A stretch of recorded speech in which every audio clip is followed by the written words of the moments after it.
耗时10年 M+ 博物馆终于来了。作为亚洲首座当代视觉文化博物馆，它坐落于香港西九文化区，面朝壮观的维多利亚港。11月12日开馆当天，已有 1.6 万人涌入参观。一条连线馆长华安雅，解读这座亚洲新地标。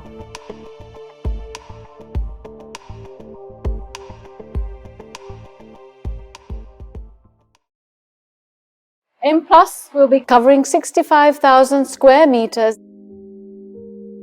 including 33 galleries, 3 cinemas, a learning hub, a roof garden.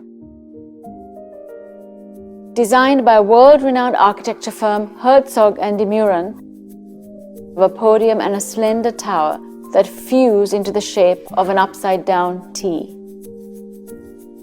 在香港这个非常垂直密集的城市中，建筑师建造了一座相对横向发展的扁平的建筑。The birth of M+ started with a challenge. Architects and engineers had to work around the MTR Airport Express, which lie beneath and diagonally across the building site. The design obstacle ended up serving as driving force, produced a found space, around which provides an ideal space for dynamic and rotating installations. Where many of us live in very, very small, tight spaces, it's great to be able to offer such a generous, open, cathedral-like space for people to enjoy.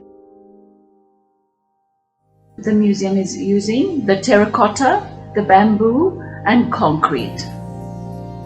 Referencing traditional Chinese roof tiles, buildings are made from a special clay mixture, reflect the changing conditions of light and weather.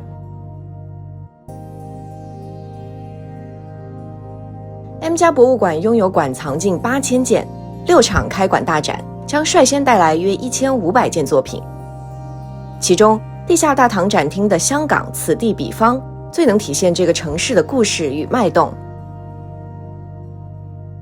而东展馆的物件空间互动则展出了最接地气的设计作品。Gary Chan, Hong Kong designer, architect. His flat, 34 square meters, very familiar to many Hong Kong people. He redesigned it as spacious as possible. It's a fine example of how good design results in greater quality of life. We have objects that are part of everyday life, whether it's a rice cooker, a flask, chairs,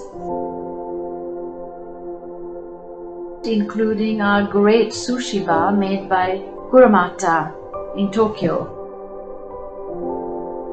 It's very interesting how the most informal of objects are also in that exhibition.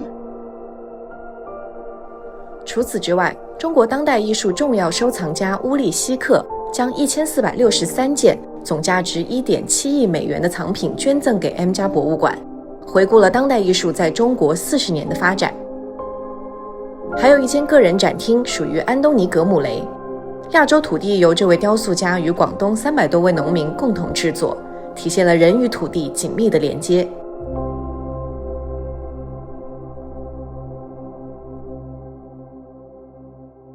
Exhibitions are not just limited to within the walls of M+.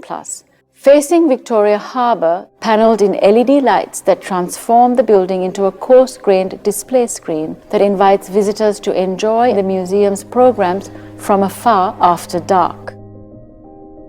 And visitors can relax here and enjoy the stunning greenery. Into the early days, there was a 3-year period of public consultation, asking the people of Hong Kong what kind of cultural institutions they wanted. We had a pandemic. Our supply became a big problem. Finally, M+ Museum is here after 10 years. It was the ambition of Hong Kong to develop major cultural capital into this city, because as a global city, cultural capital is as important as other parts.